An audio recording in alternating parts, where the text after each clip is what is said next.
I went to college. I went and worked out 5 hours a day. And I was working on construction.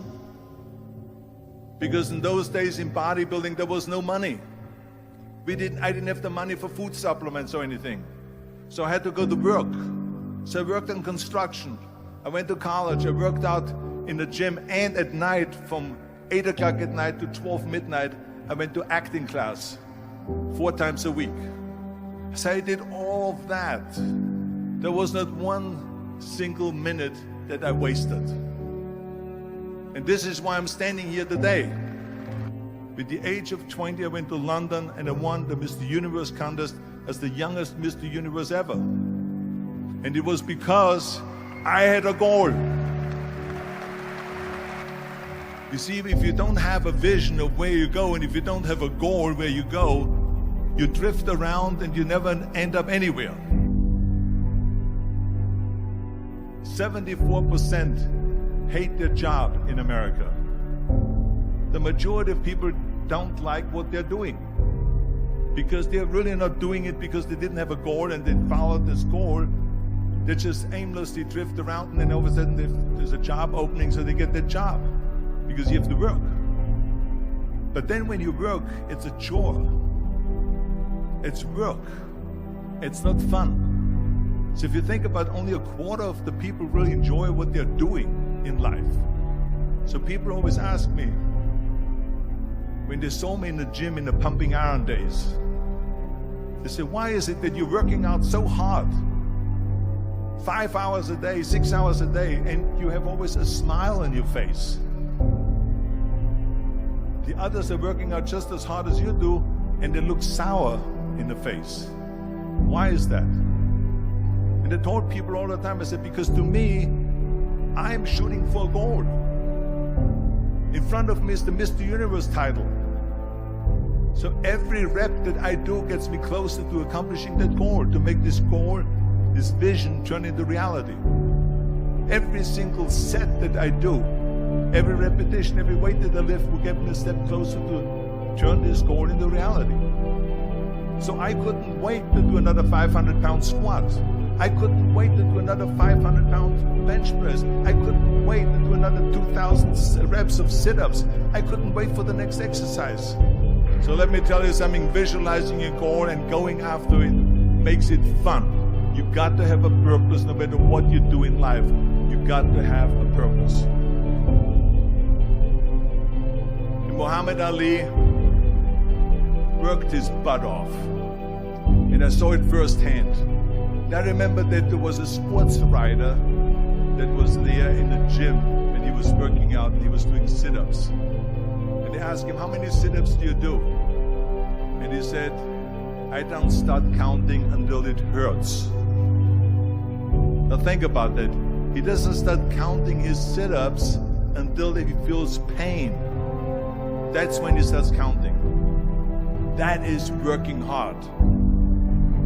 And so you can't get around the hard work. It doesn't matter who it is. Work your ass off. There is no magic pill. There is no magic out there. You cannot get around. You have to work and work and work. Make sure of this and make sure of that and all that stuff. So it's work. And it drives me crazy when people say that they don't have enough time to go to the gym for 45 minutes a day and work out. Or to do something for 45 minutes to an hour a day to improve. If it is physically improve or if it is mentally to improve. Imagine you read 1 hour a day about history. How much you will learn after 365 hours in 1 year. Think about if you study about the history of musicians, of composers, how much you would know. Imagine if you would work on a business, on some business that you want to develop every day for an hour. Imagine how further along you will go and get. So it drives me nuts because when people say we don't have the time, we have 24 hours a day. We sleep 6 hours a day, so that gives you still 18 hours. There's someone shaking their head out here in front. They say probably, I don't sleep 6 hours, I sleep 8 hours, right? Or just sleep faster. So we have 18 hours a day. The average person works around 8 to 10 hours. So let's assume it's 10 hours, so we have 8 hours left. Then you travel around an hour a day, maybe 2 hours a day. So now you have still 6 hours left. So what do you do with the 6 hours? What do you do with the 6 hours? Then we eat a little bit, then we schmooze a little bit,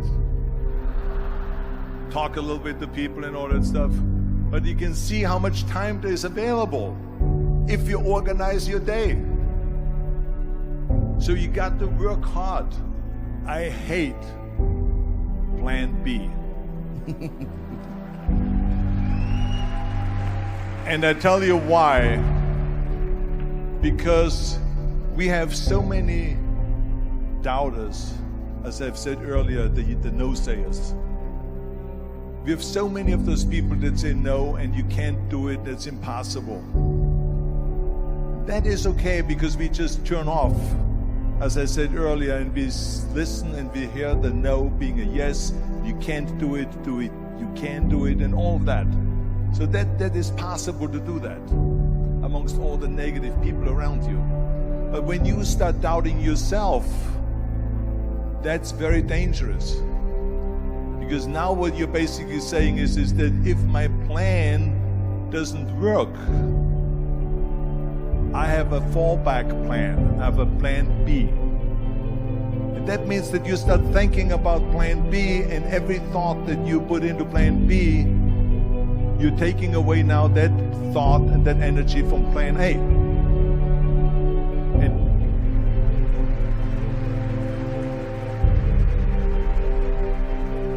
And it's very important to understand that we function better if there is no safety net, because plan B becomes a safety net. It says that if I fail, then I fall and I get picked up and I have something else there that will protect me.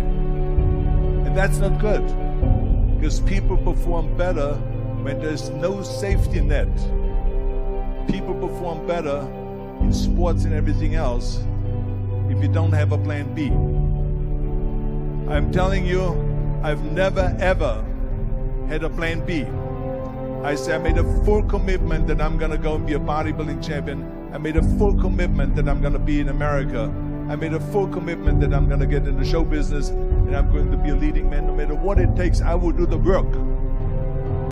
I will do the work over and over and over until I get it. And the same was in politics and everything like that. So to me, it is very dangerous to have a plan B, because you're cutting yourself off from the chance of really succeeding.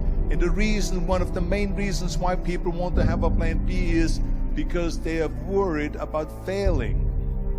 What is if I fail, then I don't have anything else? Well, let me tell you something. Don't be afraid of failing, because there's nothing wrong with failing. You have to fail in order to climb that ladder. There's no one that doesn't fail. Michael Jordan said in one of his interviews, when they said, "You're unbelievable, you're the greatest basketball player of all times." I mean, tell me about that. And he says, well, you're just mentioning the successes. But he says, for me to become the greatest basketball player, I missed 9,000 shots when I was playing basketball at the NBA games. So during these games that he was so successful, he missed 9,000 shots. Does it make him a failure? No. He's one of the greatest basketball players of all times, but he failed 9,000 times. Do you get it? We all fail. It's okay.